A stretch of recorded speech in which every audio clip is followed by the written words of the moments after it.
Welcome back to Project Buddy. Doing a little bit of a different one today. It's not even really a project. Why buy a hybrid? So about a year ago, I was looking for a new vehicle. Not that gas prices were drastically high, but at the time I was driving a 2006 Buick Lucerne. I probably averaged about 25 miles per gallon. And it was a big car. It was comfortable for the size it was. Getting that kind of mileage was really good. If I was on the expressway quite a bit, I'd get even better. So it was good. But I think it was back probably 2020 when the gas prices went way up. I thought about an electric, and I almost bought one, or seriously thought about it. But the prices were sort of high. Prices for new cars and used cars back then were sort of a lot. So I didn't do it, and I sat there and I thought about, well, I need to charge it, blah, blah, blah. So as time went, I just thought about the hybrids. I wanted to look more into them. So a year ago, I bought a 2023 Hyundai Elantra hybrid. I did a lot of research on it, and the main thing that I bought it for was it gets really, really good gas mileage. So this car averages, based on the sticker, it's supposed to get 52 miles per gallon. And I thought, that is great. That's double what I get now when I had the Buick. So I did my research. I picked the Hyundai mainly because they have a good warranty, and also the gas mileage was really, really good. Mine's a sedan. Some people don't like sedans or cars. I like cars. I think a lot of people are into SUVs, etc. So I'm going to show you an example of why I bought it. So I took a trip to my daughter's and son-in-laws and grandsons to visit with them for a little bit. So I've driven over 94 miles, and right now I'm averaging 60.5 miles per gallon. For this whole tank full, I'm averaging 53.5. So I'll show you that at all. So there you go. As you can see, that I've got 95.2 miles, 60.7 miles per gallon. My average is 53.6. So that's the big key of why I bought it. Now you might sit there and think, oh, well, you must have really been doing something. No, that's pretty normal. I've had it for a year. Whenever the weather's temperatures are fairly nice or higher, you get higher gas mileage. Having it a year, that's why I thought it'd be a good time to do a video on this now, is in the winter time in Ohio, it gets pretty cold, and I'm sure you've heard all the stories of Tesla batteries dying, or electric car batteries dying. The hybrids have the same effect. So my mileage probably during the winter time, I probably averaged maybe 40, which I hated, but I was like, well, that's still better than what I was getting before. So you do have that degradation, and it's mainly just because it's so cold out that the engine just needs to run to be able to keep your heat going. That's the big crucial part of it. And like I said, I went and I researched it quite a bit. I wanted to do the hybrid because look, you can get sort of the best of both worlds. You're not having, I'd say, range anxiety. That's it, range. So I'm not ever really worried about how far can I drive. This car has an 11-gallon fuel tank. If I fill it up, my typical miles are going to be about 530, say, on a tank full. So really, I cut my gas budget in half, and right now, even though gas prices are hovering around $5, it's still fantastic. I mean, you can fill your car up for, you know, $30, $35, and you'll run farther than I ran on my other tanks. Typically, the cars that I drove before, you'd probably get maybe 400 miles on a tank, and that's what I was used to. So the mileage is just great. I would highly suggest it. I'm not saying you have to go with a sedan if you choose to go this route. I think it's definitely something to think about if you're looking to get a vehicle. You can get used ones at good prices. Mine, when I bought it, surprisingly, it had 12,000 miles on it. That was a shock. It was 2 years old at the time. It's going on 3 now. And I got like the highest level of the vehicle. I bought it used, obviously. So I got a lot of more creature comforts. But I probably got it for, say, $6,000 less than what a standard version of this car would be. So that's, I think, really good. And just the mileage is just unbelievable. I'm 58 years old. I'm probably a lot more conservative of a driver than I was when I was in my 20s. Definitely. But I don't drive really fast, but that's not even, I would say, a thing. I learned when I bought it, I made a game out of it. So the game I play is, hey, how can I get the most mileage? How can I keep it in battery mode as much as possible? So lots of times I'll be driving and I use cruise control a ton. That helps a bunch. But also, like, hey, if I'm just in the city and the engine popped in, if I know I'm on a flat or a down slope, I make sure to take my foot off so it forces the engine into battery mode. I actually tried a new way going home. From my office, I take some back roads, and it takes me the same amount of time, but it's a different route. It's prettier than driving down the expressway, and I'll average 60 to 65 miles per gallon just driving home because I can keep it in battery mode so much. The nice thing also with the battery is when the engine's on, it's charging your battery. So the battery has a certain amount of fluff, I'd say, that it doesn't fully get to charge. They've got a buffer there, so it'll never overcharge. I'd say it probably gets to maybe... In 2 miles, take exit 43B to merge onto I-75 towards Dayton. Sorry, that's my map.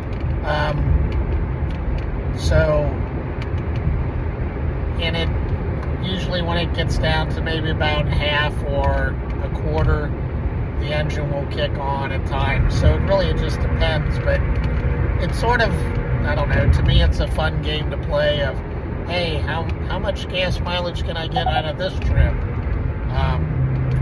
So it's good. I'd say it's great. I really, really enjoy it. And I tend to buy cars quite often. I've gone through quite a bit of cars over the past 10 years. But I'd say I really do love this car. We actually got a Hyundai Ioniq from from my wife from her stepdad, and she's loving it too. I mean, it gets better mileage than this. It's an older one, but she averages in the high 60s also, and actually her tank will go a whole lot farther. And it's just, it's great. I mean, if you can use the right lane to take exit 43B to merge onto that I-75 much less gas, towards it's Dayton. fantastic. Obviously, and nowadays, everybody wants an SUV. So there are SUV ones out there. One of the ones I was looking at that they say it's an SUV, but I don't know if I'd really classify it as that. Take the exit. Kia Niro averages 55 miles per gallon. It can seat 5. It's got a little area in the back. It's probably more the size of, say, like a compact SUV, like a Ford Escape or something like that, maybe a little smaller. You know, but if you're looking for one, I think the big key is what are you driving now, and what's your average gas mileage? And if you don't know what that is, start tracking it. You know, how many miles did you drive? And then when you fill up, divide the miles you drove by the amount of continue straight on. Gallons that you put in, and it will give you what your miles per gallon was. And notice I say a lot, sorry. But it's just, there's lots of them out there. So if you're looking at SUVs and you've figured out what the mileage is for what you drive now, just look at that. I don't know if I would suggest getting one if you're not getting that much more, because at that point it's like, okay, you pay typically a little bit more for a hybrid, and you might not be getting that much. I think also sometimes it's where you got to sit there and think of what are you doing driving. You know, some people are like, well, I have to have a 3-seater SUV because, you know, just in case this. Well, if you look realistically, how often do you have all of those seats filled? Very, very rare. I mean, I'd say when I drive my car, or even when my wife drives hers, very rarely do we have all 5 seats full. You know, I drive mine to work for the most part, so it's usually just me. Maybe I might have 2 other passengers, so I don't really need a lot of space. Also, you know, some people are like, well, I haul lots of stuff. I think, you know, lots of the sedans, the seats will fold down also, so you have space from the trunk all the way to the front. I've carried, you know, pieces of wood in this and just ran it all the way to the front of the dash and through the back, and I could carry, you know, 8-foot boards. So I think it's a really good idea, and I think that there's probably a lot of people that think about that, especially when gas prices go up. That's when people are going to think, oh, I'm going to get an electric car. The one thing I learned when I was researching the electric car is I had that range anxiety thought, and I thought, well, if I'm just driving it to and from work and stuff like that, I'll be okay. I could go a whole week without charging it. You got to sit there and think of the charging, even if you can plug it into your 120 volt outlet. Still, it's going to take a long time. It's going to take overnight to get a full charge. Sometimes people have gone to the expense of getting a 240 volt charger to cut the charging time in half. Well, that's a whole nother expense also. They might think, oh, well, it's better for the environment. I sort of debate that one, because you're still using electric, and unless we were all doing nuclear power plants, it takes coal to make electric. So, you know, one of the things they said is, look, if you plan on getting one, you should probably have a gas vehicle as a backup, so in case you want to go on long trips or whatever. So it's just something to think about. And I thought, I've been thinking about doing this one for a while. Obviously, I'm doing it while I'm driving. But I'm keeping my eyes on the road, as you can tell. And it's working great. I've driven 109.1 miles now. I'm down to 59.3 right now. But I know that that's going to go up. It's just lower because I've been going up a few hills. But even with the gas engine, it's a smaller engine, and it gets, probably if the battery didn't work, I'd still be getting 35 plus. So yeah, like right now I'm in electric mode, so I'm going to show you what that looks like.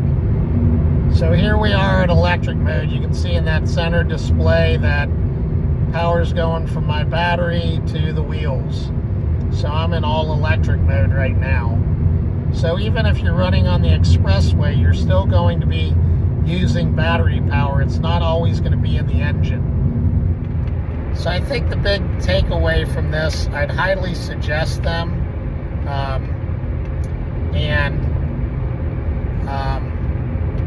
Just do your research. You know, look at, I guess, choose what you really want to get. And probably lots of people are going to sit there and say that you're still on the fastest route. Good thing there's a hazard in them.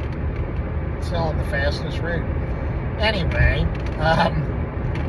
so choose what kind of vehicle you want, and I'd say be logical of how many people do you really carry on a regular basis, you know? And it's fine if you say, well, I just love SUVs. That's fine. You can find ones that get good gas mileage. That's an SUV. But you don't have to necessarily have a 3-seater. We've got a 3-seater Honda Pilot that, yeah, very rarely do we have 7 passengers in it. Usually it's on a vacation with a bunch of people or grandkids or whatever. And even that gets in the high 30s when we're driving. So, but yeah, just do your research. I've used Auto Trader quite a bit. Sorry about that. I found that I used up all my memory, so I don't know where that last part dropped off. But anyway, I'm just going to finish this up. Just do your research and look into it, and make a wise choice. Don't do something just because it's a hybrid. Make sure it makes sense and that you're getting some benefit out of it. So I hope you enjoyed, and please like and subscribe and leave any comments. And thanks to all my subscribers. If you're not a subscriber, please subscribe. You'll see other projects I've done. I know this isn't a project, but I just thought I would do it anyway. So thanks again for watching. Take care. Bye-bye. Okay, I'm doing a follow-up here because I need to get gas because I only got 58 miles left. So I was down 1.1 gallon. Whoops. So I went 471.4 plus 58 is 529. Thinking that's right. So that's what my mileage is. Gas here's at $4.79 a gallon, so it's probably going to cost me about $47, but at least that's cheaper than double that. So hope you enjoyed this one. I hope I covered everything. And by the way, sorry for the flub. I didn't realize I didn't have enough memory in my phone. Wouldn't never thought that. Also, yes, I mentioned certain brands like Kia and Hyundai. You can look at anybody's. I'm not Not saying one over the other. It's just doing research of, hey, what's the best out there for you? So thanks again. Bye-bye. Okay, sorry, I just had to finish this last one up. Took a 3-mile trip from the gas station home, 247 miles per gallon. That's just funny. It was up to 919 when I first left the gas station. So anyway, thanks.